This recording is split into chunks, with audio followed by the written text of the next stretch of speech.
More than 2/3 of our planet is covered by water. And because water is vital to all life, both the quality and availability of water are also critical. The Earth's water cycle moves water continuously around the globe, on and under the ground, and in the atmosphere. As it moves, water carries various substances with it, nutrients and pollutants alike.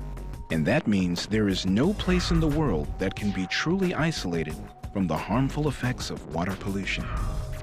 In a very real way, every living thing is connected by water. Water is constantly changing. It flows, freezes, evaporates, condenses, and it travels. The water that falls on you as rain today may be thousands of miles away next week.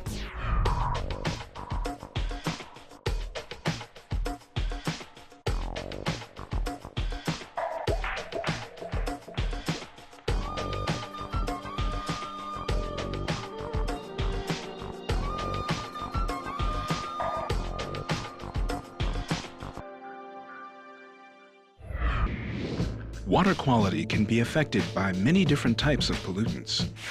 Sewage, oil, and chemicals, for example.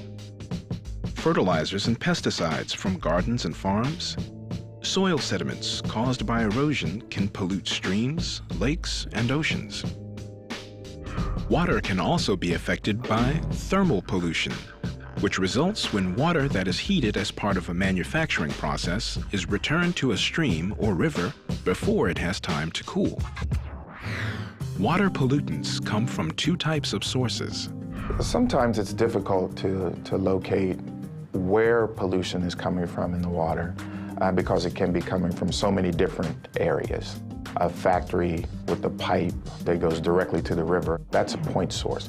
You can go right there and see that and monitor it and say, hey, you're doing this. But if it's non-point, for example, runoff from streets, construction sites, people's lawns, farms, those areas are so spread out and they're so large that it's really difficult to pinpoint directly where the pollution's coming from. It's coming from a lot of different sources. Pollutants in the atmosphere can eventually affect water quality as well.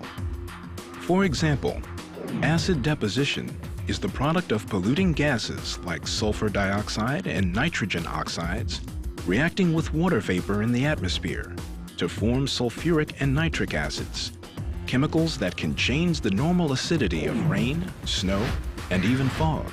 So when acid reaches certain areas of water bodies, whether it be a lake, a stream, whether it be the ocean, then it can change the actual pH of that area, making it more acidic. And the organisms that rely on a narrow range of pH could die. Their developmental processes are affected, their feeding processes are affected, and that ripples through the food web.